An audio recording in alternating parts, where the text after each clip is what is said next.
تمام تعریفیں خدائے بزرگ و برتر کے لیے، درود و سلام محمد و آل محمد۔ عزیز طلباء و طالبات، السلام علیکم۔ امید ہے کہ آپ سب خیریت سے ہوں گے۔ آئیے چلتے ہیں آج کے لیکچر کی جانب۔ آغاز کرتے ہیں ایک اچھی بات سے۔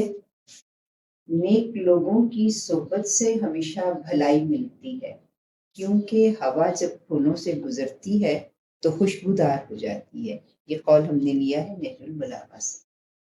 عزیز طلباء و طالبات، ہم منیر نیازی کی غزل کے پہلے 2 اشعار کی تشریح کر چکے ہیں۔ امید ہے آپ نے ان سے استفادہ کیا ہوگا، اور آج ہم چلتے ہیں منیر نیازی کی غزل کے شعر نمبر 3 کی جانب۔ اس حسن کا شیوا ہے جب عشق نظر آئے، پردے میں چلے جانا شرمائے ہوئے رہنا۔ یہاں مشکل الفاظ میں صرف یہ ایک لفظ ہے جو ہم نے لکھا ہے، شیوا، یعنی دستور یا عادت یا طریقہ بھی ہم کہہ سکتے ہیں۔ شعر کا ظاہری مفہوم تو یہ ہے کہ حسن کی ایک عادت یا ادا یہ بھی ہے کہ جب عشق نظر آ جائے تو وہ شرما کر پردے میں چلا جاتا ہے۔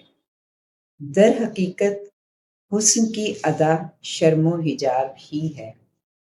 حسن ازل کی تلاش میں رہنے والے ہر عاشق کے لیے پوری کائنات حسن ازل کا ایسا مرقع ہے، یعنی ایسی تصویر ہے کہ عاشق صادق کی ہر نظر ارض و سما کے ذرے ذرے میں اس حسن حقیقی کو تلاش کرتی ہے، اور بقول شاعر کہ ارض و سما کہاں تیری وسعت کو پا سکے، میرا ہی دل ہے وہ کہ جہاں تو سما سکے۔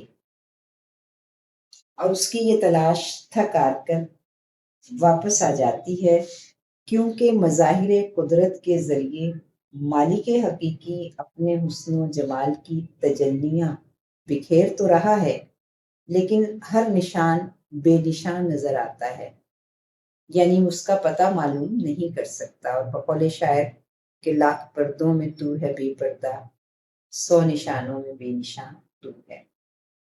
پردے میں رہنا حسن ازل کا شیوا ہے، اس لیے کہ عاشق صادق بھی اس حسن و جمال کے نظارے کی تاب نہیں رکھتا، پھر بھی دیکھنے کا خواہش مند رہتا ہے۔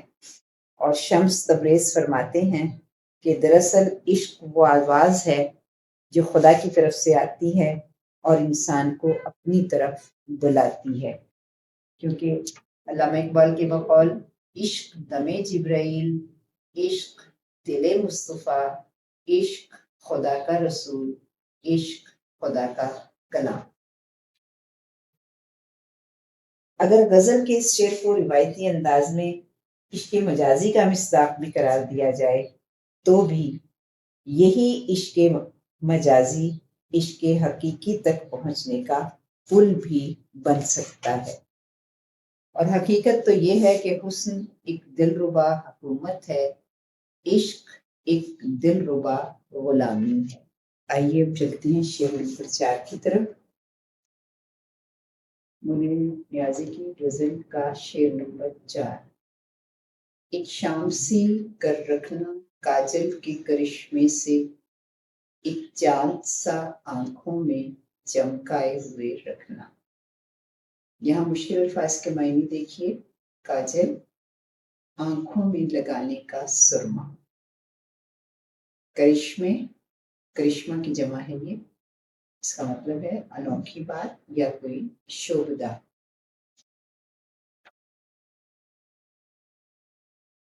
منیر نیازی کی شاعری میں حیرت کا عنصر نمایاں ہے،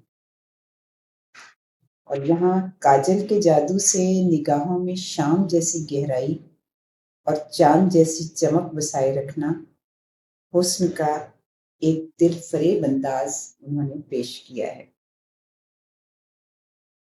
آنکھ انسانی جسم کا ایسا عضو ہے جو دنیا کہ ہر رنگ کو ہمارے سامنے بالکل واضح کر دیتا ہے۔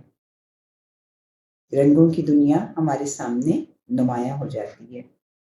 شاعر نے آنکھ کے اس ظاہری حسن کو ایک گہرے اثر کے ساتھ پیش کیا ہے، کیونکہ کاجل کا استعمال آنکھوں کو سحرانگیزی عطا کرتا ہے، جبکہ شام کا وقت اپنی خاص فضا کے باعث سکون اور پراسراریت کا احساس بھی دلاتا ہے۔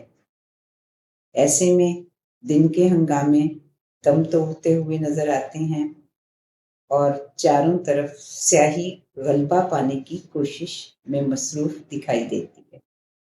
گویا جس طرح شام اپنے دھندلکے کا احساس سب کو دلاتی ہے، بالکل اسی طرح آنکھوں میں بسا کاجل بھی دیکھنے والے کو مروب کر دیتا ہے۔ اور یہاں بقول شاعر کہ میں اندھیروں کو اجالوں ایسے تیر کی آنکھ کا کاجل ہو جائے۔